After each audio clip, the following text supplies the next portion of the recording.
Biology class now, chapter 6, lesson 6, mechanism of enzyme action, enzyme action जो तरीक़ेकार। आवां biology जो उस्ताद नजुला चन्ना आवां खे सिंध ऑनलाइन स्कूल में भली कार। असांजे अॼोके लेक्चर जो मौज़ू आहे mechanism of enzyme action, enzyme action जो तरीक़ेकार। mechanism of enzyme action, enzyme action जी मैकेनिज्म में असां इहो सम्झंदासीं त एंजाइम कहिड़ी रीति सबस्ट्रेट सां मिले थो ऐं उनखे प्रोडक्ट में तब्दील करे थो। तस्वीर में तव्हांखे नज़र ईंदो हूंदो त एंजाइम आहे ऐं उनजी एक्टिव साइट आहे जिते सबस्ट्रेट अची करे दाख़िल थींदो। सबस्ट्रेट ऐं एंजाइम पाण में मिलंदा त इन कॉम्प्लेक्स खे सॾिबो एंजाइम सबस्ट्रेट कॉम्प्लेक्स। सबस्ट्रेट ते एंजाइम कमु कंदो ऐं उनखे प्रोडक्ट में तब्दील कंदो त हाणे वरी कॉम्प्लेक्स ठहंदो एंजाइम प्रोडक्ट कॉम्प्लेक्स ऐं पोइ कॉम्प्लेक्स मंझां प्रोडक्ट तयारु थी करे निकिरी वेंदियूं। साॻियो ई एंजाइम वरी ॿिए सबस्ट्रेट सां कमु करण जे लाइ तयारु हूंदो।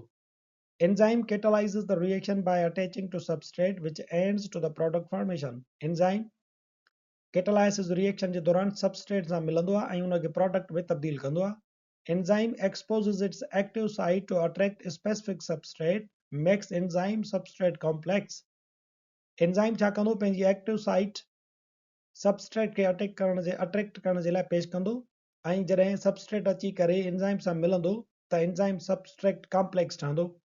After which the product is formed, इन खां पोइ हिते सबस्ट्रेट प्रोडक्ट में तब्दील थी वेंदो and enzyme is detached from it, ऐं पोइ एंजाइम उन प्रोडक्ट खां डिटैच थी वेंदो and used again for the same reaction, ऐं वरी पोइ साॻे ई रिएक्शन जे लाइ ॿीहर इस्तेमालु करे सघिजे थो। In order to understand the mechanism of enzyme action, two theories are proposed: lock and key model and induced fit model. Enzyme जे कमकार खे सम्झण जे लाइ ॿ मॉडल तजवीज़ कया विया आहिनि। हिकिड़े मॉडल खे असां सॾींदा आहियूं लॉक एंड की मॉडल, चाबी ऐं ताले वारो मॉडल, ऐं ॿिए मॉडल खे असां सॾींदा आहियूं इंड्यूस्ड फिट मॉडल। नंबर पहिरियों मॉडल आहे द लॉक एंड की मॉडल, चाबी ऐं ताले वारो model. This theory was postulated by M.L. Fisher in 1894, shows the high specificity of enzymes. ही नज़रियो ऐं मॉडल 1894 में M.L. फिशर तजवीज़ कयो हुयो। ही नज़रियो सबस्ट्रेट ॾांहुं एंजाइम जे इंतहाई मख़सूस हुजण खे बयान करे थो। According to this model, both enzyme and substrate possess specific shapes that fit exactly into one another. इन नज़रिए मूजिबि सबस्ट्रेट ऐं एंजाइम जी बीहक या उन्हनि जी शिकिल बिल्कुलु हिक जहिड़ी हूंदी त कॉम्प्लेक्स ठहंदो। मिसाल जे तौर ते हिनखे असां नालो ॾियूं था लॉक एंड की मॉडल, छो त ताला जेके आहिनि उहे हिकिड़ी मख़सूस चाबीअ सां ई खुलंदा आहिनि। ईअं एंजाइम खे हिकिड़ो लॉक तस्वर कयो वेंदो आहे ऐं सबस्ट्रेट खे हिकिड़ी चाबी, ख़ासि चाबी उन ताले सां लॻंदी तॾहिं उहो तालो खुलंदो। ईअं एंजाइम एतिरो त मख़सूस हूंदो आहे या चूंड वारो हूंदो आहे जो उहो हिकिड़े ख़ासि सबस्ट्रेट ते ई कमु कंदो आहे।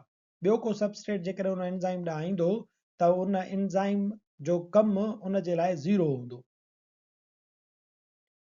The lock and key model to demonstrate how enzymes and substrates fit together. असांखे लॉक एंड की वारो जेको मॉडल आहे उहो इहो ॿुधाए थो त एंजाइम ऐं सबस्ट्रेट हिक ॿिए में फिट कीअं था थियनि।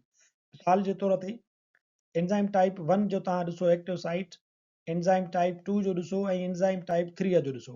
हाणे इन्हनि मंझि तव्हांखे इहो यकीन थी वियो हूंदो, इहा ॻाल्हि सम्झ में अची वई हूंदी त इन्हनि मंझि हिकिड़े ख़ासि शिकिल जा सबस्ट्रेट ई फिट थी सघनि था। मिसाल जे तौर ते एंजाइम 3 वारो जेको सबस्ट्रेट आहे उहो एंजाइम 2 में फिट कोन थींदो। जीअं हिकिड़े ताले जी चाबी ॿिए ताले खे कोन लॻंदी, ईअं हिकिड़ा ख़ासि सबस्ट्रेट ई हूंदा आहिनि जन ॾांहुं एंजाइम पंहिंजो कैटालाइटिक रिएक्शन कंदो आहे। Each enzyme fits especially to a certain substrate. हर एंजाइम ख़ासि तौर ते कंहिं ख़ासि सबस्ट्रेट ते ई फिट थींदो आहे। मिसाल जे तौर ते लीपेज एंजाइम जी ॻाल्हि कयूं त उहो सिर्फ़ु ऐं सिर्फ़ु लिपिड्स ते कमु कंदो। प्रोटीन जी तोड़फोड़ इन लीपेज एंजाइम ते कोन्हे का। प्रोटीन जी तोड़फोड़ वरी हिकिड़ो ॿियो एंजाइम कंदो जंहिंखे असां प्रोटीएज सॾियूं था। लॉक एंड की मॉडल खां ॿियो इंड्यूस्ड फिट मॉडल तजवीज़ कयो वियो। The induced fit model suggested by Daniel Koshland in 1958, it explains that active site continuously changes its shape until the substrate bind to it. 1958 में Daniel Koshland induced fit model enzyme substrate complex सम्झाइण लाइ पेश कयो। हिन नज़रिए मूजिबि enzyme substrate सां complex ठाहिण लाइ मुसलसिल एक्टिव साइट जी सूरत तब्दील कंदो रहंदो आहे। एंजाइम आहे, उन जी एक्टिव साइट ॾिसो, उन ते जेॾीमहिल जो सबस्ट्रेट अची करे मिले थो त उन ते हू कमु कंदो, कॉम्प्लेक्स ठाहींदो ऐं उनखे प्रोडक्ट में तब्दील कंदो, ऐं पोइ ते उन जी जेका एक्टिव साइट आहे उहा पंहिंजी सूरत तब्दील कंदी। ईअं कोन्हे को त तव्हांजो एंजाइम जेको आहे उन जी का रिजिड हिकिड़ी एक्टिव साइट हूंदी आहे त जेका ताले वांगुरु ठहियल आहे, सो ठहियल आहे, पर उहो हिकिड़ो लिविंग हिकिड़ो मटीरियल आहे, तंहिंजे करे उहो पाण खे तब्दील कंदो रहंदो आहे। पर जॾहिं वरी अचे करे सबस्ट्रेट उन सां मिलंदो त हू पंहिंजी एक्टिव साइट खे उन सबस्ट्रेट सां फिट थियण जे लाइ मौज़ून बणाईंदो आहे।